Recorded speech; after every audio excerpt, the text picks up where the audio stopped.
Hi everybody, all my followers, be welcome to another video. Warning, straight away, it's going to be more of a talking video than anything else. Mainly to highlight the importance of getting the details from the person or the owner of the car in this case, or if you take the car somewhere, make sure you give all the details. It's not going to be really a fixing video, although we are going to resolve the issue the car came with, but it's going to be more of a, I don't want to say educational, I want to say maybe informative video, I would say, just for you guys out there, in case if you guys ever come across a problem like this. So, quite busy hard right now, because this is going to be a talking video, I'll just talk. This one is ready to be picked up, and that poor Golf has zero, and I mean zero compression on one cylinder. Not sure what happened there, but I'm not interested. It's going to be picked up, and that Golf, the guy literally just left completely, how to put it across, completely stunned because he doesn't know what happened. If you watch my shorts, you would have seen that short for that. They dropped me the car here. I was working on this DS4 over here. The BMW was on the gravel behind the Golf, and I had the Corsa where the DS4 is. The guy came here. I was here in front of the DS4, and he told me where to park it. I said put it on the grass, and I will move the car in a bit. And he left. He put the car in there. He came here and said, "Yeah, he's there. See you later." That's it, and he left. I didn't realize he left the engine running. So I was there for about, I don't know, 40 minutes, finishing the DS4. When I was about to go and move the cars, and I got there, was steam, not smoke, steam coming from the front of the car everywhere. And I quickly opened the driver's door, temperature at 130, with the temperature red light underneath flashing. Turned the engine off straight away and rang the guy. He started saying, "Oh no, there was nothing wrong with the car." And I said, "Look, I haven't touched the car yet, so you come and have a look, because I'm not touching the car until you come here." He came here. We had a look. There's no water on the engine. He tried to crank the engine, and the engine doesn't crank. So I'm going to check tomorrow if the engine seized. I don't know what happened there, but the amount of temperature, the amount of heat underneath that hood when I got to the car was just unbearable. It was so much heat. It won't surprise me if the engine is gone now. The car came for a DSG problem, and it looks like it's going to have to be towed. Anyway, the car we're going to work on today. Just a little bit of talking about what's going on, maybe. I don't know, some of you might care. Some of you probably don't give a crap about it. Anyway, 2015, I think it's 15. Just double check. Yeah, 2015 BMW 3 Series F30. I think this is the 320 diesel. And right, so why I want to make this video? Because sometimes it's important to either get all the details, or when you take the car somewhere, give them all the details, and I mean all the details. So this came here, so I disassembled all of this. All of this was in place, and the car came here because this is what I was told. This is what I was told. We replaced the screen, this screen, and the screen doesn't work. It said it might need coding. No, it actually said it might need programming. Can you have a look? I said, yeah, of course, no problems. So when he said that, I thought, okay, bring me the car, I'll have a look. That was it. Drop me the car here. By the way, the radio works, so you have sound, you have everything, but obviously you can't see what you're doing. But you definitely, the radio works, everything works. It was just that I was not showing nothing on the screen. And was not showing nothing, and that bit is important, okay? So, I had a look. The first thing I've done was remove the screen and check powers and ground. So what you have here is, let's put it like this. So as you can see, scrapyard marks. what you have there, actually, you're going to understand why I have this plug, but this plug is the same as that one. So this is what you have. So you have brown wire is your ground, the other one is power, and then you have the signal cable, if you will. So this is your plug. First thing I've done was check powers and grounds. You should have somewhere between 7.5 and 9 volts, okay, somewhere around there.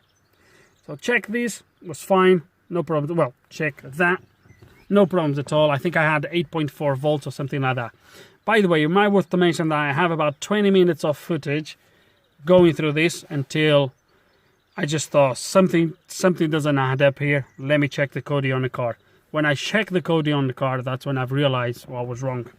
And that's when I actually pulled this out just to confirm my theory. Now, I had powers and grounds, no problems at all. So I thought, okay, it might be that it's coding then. So, got the Max e-sys and just run a coding on the radio. So on this system here, old systems, the screen used to be a module. So you used to be able to communicate just with that screen and just with the, let's call this this is a NTB, I think it is the NBT, sorry. So this is the upgrade from the SIC, which the SIC was the upgrade from the CCC. Now is the NBT. So let's call this is the NBT, it's one module. That used to be another module. Now is no longer. So that just communicates with this. That's it. You don't have a direct connection through the OBD, through the scan tool with the screen.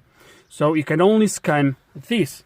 And what I was getting on this was incompatible CID. I think is that a Central Information Display, CID. It was just saying incompatible CID.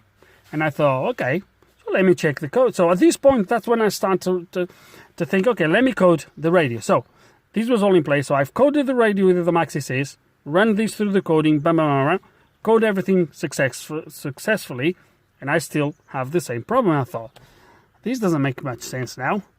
So that's when I thought, let me check the actually coding in here. So that's when I go, and I'm going to show you now quickly. It's a little bit of glare though. See if I can quickly show you this using, we are using e-sys. So we're going to connect to the car to start with. Turn maybe the ignition on. So we have ignition, there we go. Okay, so I connect to the car. Okay. I think I'm connected. Let's gonna go to expert mode, coding. Let's read the vehicle order. There it is, the vehicle order, and now we're gonna read SVT.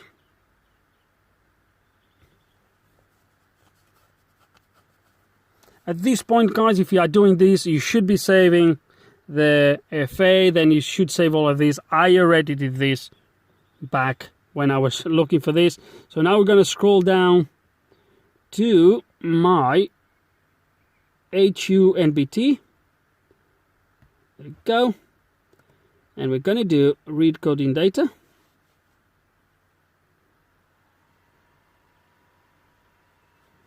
Okay, I'm not going to save this. And we're going to go in the CAFT folder. Go there and we do edit FDL. I'm not going to edit anything in this particular case. All I want to do is show you how I got to the conclusion of exactly what happened. And when I challenged the owner of the car, I rang them back and I challenged them, then everything made sense. So we're just going to search this. Resolution. So, there's a couple coding lines for this screen, but we just need to go to one, to be honest with you.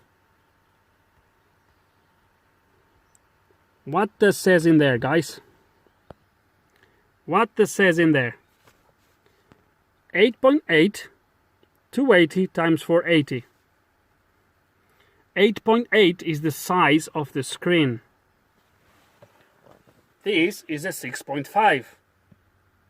So I thought, that doesn't sound right. Plus the resolution is wrong. I can't remember now what the resolution is. I think it's 800 by something or 700. I can't remember now what the resolution is on the 6.5, but that straight away there tells me is 8.8. That's it. And then I thought, okay, maybe will I be able to code a 6.5? So my next thing was look to see if I could code the APIX. So APIX is the communication. So you have the power, and then this cable, before it used to be LVDS on the older systems, now it's called APIX. APIX stands for Automotive Pixel Information or something along those lines. The problem is you have two APIX already. So you have APIX 1 and APIX 2. APIX 2 is on the later models. So it's a different version with different voltage. So I came here quickly and I searched for, so let me go to the top. There. And write APIX. And returns that.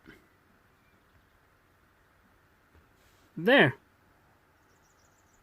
Sorry about that, guys. I could swear I was hearing the missus calling me, and indeed she was. Sorry, I got interrupted. Anyway, so this is the APIX I get. Now the thing is, the problem is when I start to see there where that says in there, you see that? HUD generation. HUD is for head-up display. So it's not for the APIX version of the screen. And it doesn't matter how many times I search, there's nothing else coming up on this particular. So you see, I have this one here for, it says in there 305 APIX CID. Oh, actually, let me search again because that's it, no more results. Okay, so this is the last APIX, if you will. And then if I come inside these things here, there's nothing there. So there's nothing here. It says APIX CID, but then it doesn't allow me, as you can see here, if I go to functions as well, I have all of these down here. Guys, I've been here. Believe me, there's nothing here. Any one of these allows me to actually change the APIX version on the NBT. Okay, so it doesn't matter where I go. I've been here, trust me. There's nothing here that allows me to do it. So, but then I've realized, or then I've checked, the date of this thing is 2012. The car is a 2015.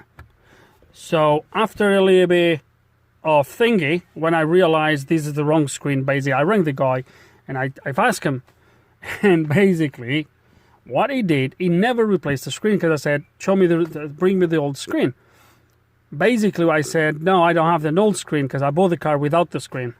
And I thought, what? So he just went and bought a screen.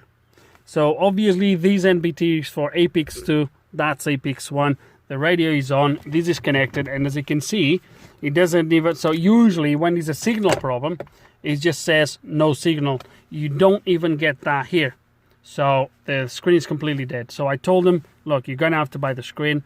I told him the part number for the screen, and we have a screen. So what I want to get at on this video up to now is that give all the details, because if you would have told me, look, the car came with no screen, I bought this screen but the screen doesn't work, I wouldn't even waste my time going with the Max e-sys, try to code and all that good stuff. So I pulled these out because I want to know which type of NBT I had here. And I have the HU one, it's not the entry, so this is for the entry one, but this is not the entry. So I just want to double check before I tell them to buy that screen. But if you would have told me, look, I bought the car without screen, I bought this screen and now it doesn't work, I wouldn't waste any time coding the module or anything like that. I would have just pulled these out to start with to see what it was, and I would probably just go straight there to confirm my suspicions that this was the wrong screen for the car. But because he never told me the truth, or he never told me the full story. I just spend here so much time checking power, checking this, checking that, for nothing. So, and this is frustrating because I waste my time checking things that don't have to be checked if I knew or if I was told all the information. So all we're going to do now, guys, is we're going to pull this screen out and put that screen in and see if it works. But I have no reasons to believe that we're going to have any issues now when I plug in that screen. So for now, we're just going to close the connection to the car. Close connection, yes. And now we're going to plug in the screen. And there we go, fully working, as you can see. No issues. I'm just going to quickly show you the sound. Okay, so it is working, everything is working, and it was literally just the screen. And what a waste of time I spent on this car. And yeah, it's a little bit frustrating because otherwise I wouldn't spend that time. But again, guys, a quick video here, only talking, but I think it's just to highlight the importance of what I've just said. There's no point for me to be here repeating. So now we're going to put everything back on. I had the car, I had these reloaded with the factory coding, because I've done that after messing with the coding for the other screen. I ended up putting the original. Obviously everything is working, but yeah, that's pretty much it. So that's it, guys. Tell me what you think, leave your comments below. That's what these videos are about. And that's it. Without further ado, guys, hope you enjoyed the video. Nothing special. Hope you learned something. I definitely did learn something, and I hope you guys at least have the information now. If you mess with things like this that you don't know what was there before, make sure you do your research before start spending money on things that are not needed. So that's it. Without further ado, guys, hope you enjoyed the video. Hope you learned something. I definitely did. Again, I'm repeating myself. If you do still have any questions or any comments, you know exactly how it works. Just put it right below. And like always, thank you for watching.